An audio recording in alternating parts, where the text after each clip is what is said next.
Kim Pao, namataan sa bahay ni Kuya.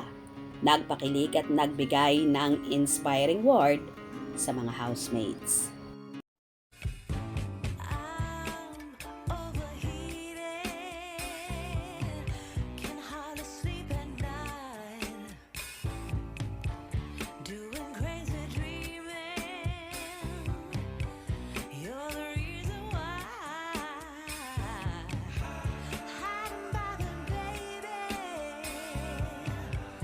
Lagari talaga ang tambalang Kim Pao ni na Kim Chiu at Paolo Avellino.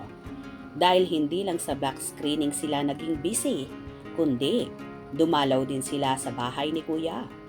Namataan nga ang mga bida ng movie na My Love Will Make You Disappear sa PBB House, kung saan sa gate pa lang ng bahay ni Kuya ay pinagkaguluhan na sila.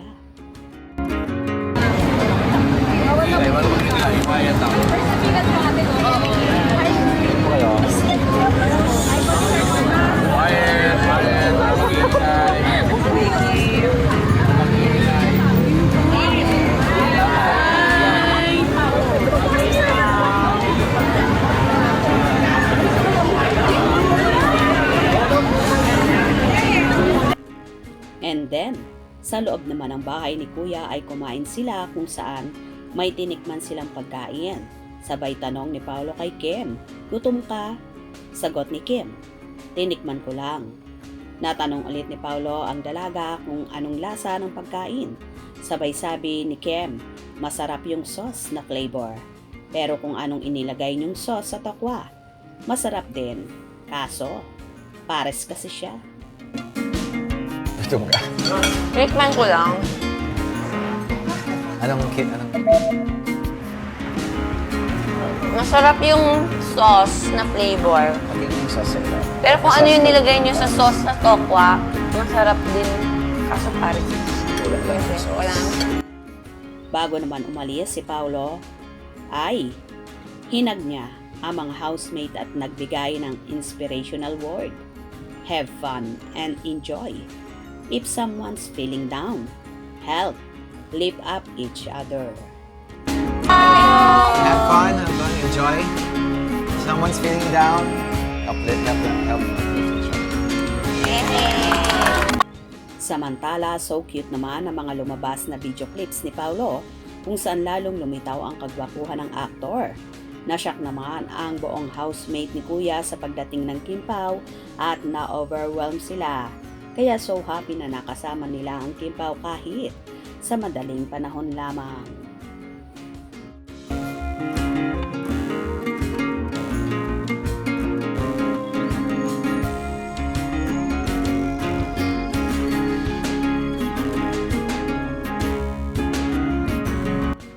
Sa mga hindi nakakaalam, produkto si Kim Chiu ng reality show na Pinoy Big Brother Teens Edition, kung saan siya ang tinanghal na big winner taong 2006. Dito na nga nag-umpisa ang karera ng Chinita Princess, kung saan namamayagpag hanggang ngayon.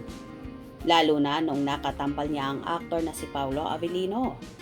Mas lalo ngang lumaki ang fanbase ng Kim Pao simula nang nagkasama sila sa Linlang, What's Wrong with Secretary Kim, at ngayon nga ay sa big screen sa movie na My Love Will Make You Disappear.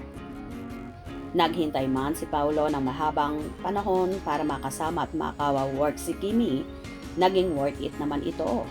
Produkto naman kasi si Paolo ng Kapuso Network, kung saan contestant siya sa Starstruck, at nang lumipat siya sa bakuran ng Kapamilya Network, ay dito lalong nahubog ang isang Paolo Avellino na kahit anong role ay kayang-kaya niyang gampanan. Kaya naman isa siya sa tinitingala ng marami at gustong makatambal at makatrabaho ang aktor. Anyway, nagpasaya at nagpakilig naman ang Kim Pao sa loob ng bahay ni Kuya at nag-enjoy naman ang mga housemates sa paayuda ni na Kim at Paolo. Hope you enjoyed. Please subscribe for more info.